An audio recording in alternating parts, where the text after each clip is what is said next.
Hi, welcome to my channel. Today I am making cheddar biscuits.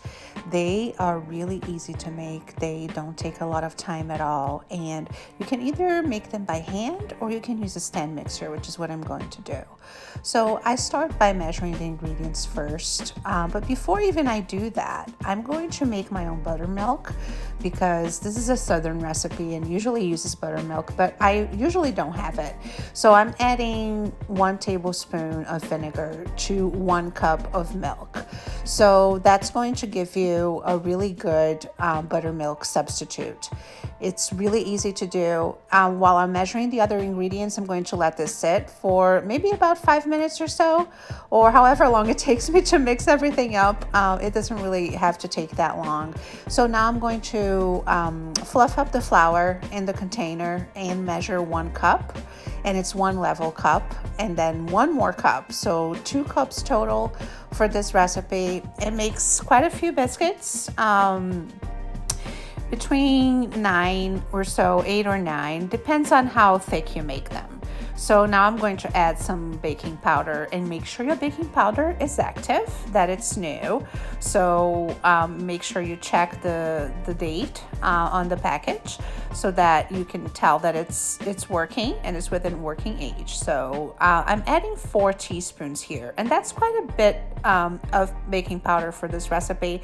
And you also use a little bit of baking soda, only 1/4 of a teaspoon, because you're using buttermilk and the baking soda reacts with the acid in the buttermilk or with the buttermilk substitute that we're using. And I'm also adding 1 teaspoon of salt. So that is a really well seasoned biscuit, and you don't need more than that because the cheddar already has salt as well. So I'm just mixing that up lightly with the tablespoon there, and I have my mixer bowl, and now I'm adding 4 tablespoons of butter. This is an all butter mixture. That's what it looks like in there. So I just cut the butter into 4 tablespoons, and now I'm mixing it up, and I'm going to show you what it's supposed to look like once it's been mixing up for a while. You just want it to be granules. You know, it kind of looks like oatmeal. Sometimes you have bigger pieces of butter, as you can see there, but the butter just mixes into the flour mixture, and it makes it really easy to add the buttermilk next, because that's what you do. So the buttermilk goes in, and you mix it very lightly after you add the buttermilk, because you don't want this to be tough. If you overmix this at this point, then you're going to have tough biscuits. So you mix it very lightly. I'm at the lowest speed. You can also do this by hand with a pastry cutter and just mix it in with the fork, but I like my stand mixer. I love my KitchenAid. So every possibility I have to use it, I usually take the chance to do it. And now I'm adding 1 cup of cheddar cheese, and then I'm just going to pulse. See, I go and I stop just to mix in the cheese very lightly.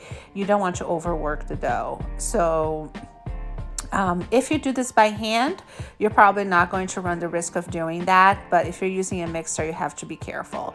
So I have covered my board there with plastic wrap, and this is the baking dish.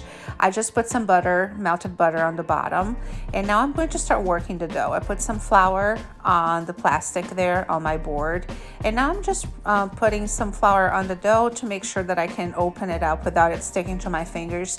Make sure you don't use too much. You don't want to make this too tough. The more flour you add, the tougher it's going to be. So you work it very lightly.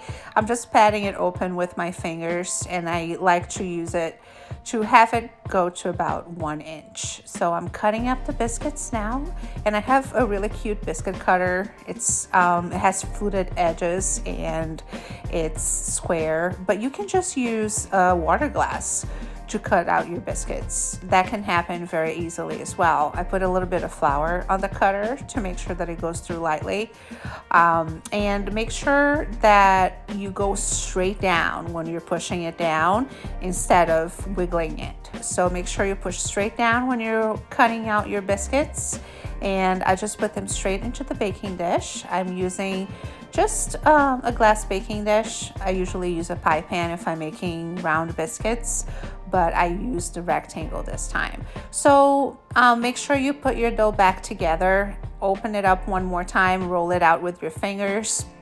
You don't need a pie rolling pin to work with this dough, which is really good. You can just do it with your fingers. So the biscuits that you cut out the second time, they won't be as fluffy as the biscuits, the first ones that you cut out. That's the thing. So the more you do this, the less fluffy they're going to be. But that's life, you know, that's just what happens. So they're still going to taste really good. Cheddar biscuits are delicious. You can also add some seasoning to this. There are people who you add Old Bay seasoning to the cheddar biscuits. I like them plain with just the cheese and the butter. I like an all butter biscuit, so that's why I don't put any shortening in mine. If I have it on hand, sometimes I will, but I usually don't. So I just like the cheddar taste. And you can make scones too, but scones have eggs and heavy cream, and they're also delicious.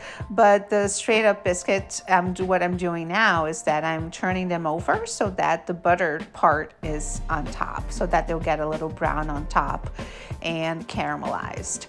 So make sure you turn them over and the buttered side is up. And that's what they look like before they go in the oven. They bake for about 20 to 25 minutes at 400 degrees. That's how I like mine. Make sure you start checking them at 20 minutes and see how brown you like them. But this is the good thing about covering it with plastic. Look at what I do. I just roll up the plastic and that's my cleanup. No cleanup for me.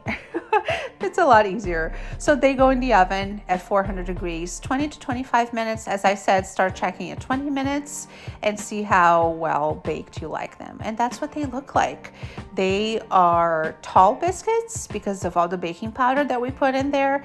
They are flaky. They are not dry. Biscuits that aren't dry are very hard to come by. And this is a great recipe. The amount of liquid to flour is perfect. So I hope you try them. I hope you come back. I try to post once or twice a week, depending on how my week goes, but I love to cook, I love to bake.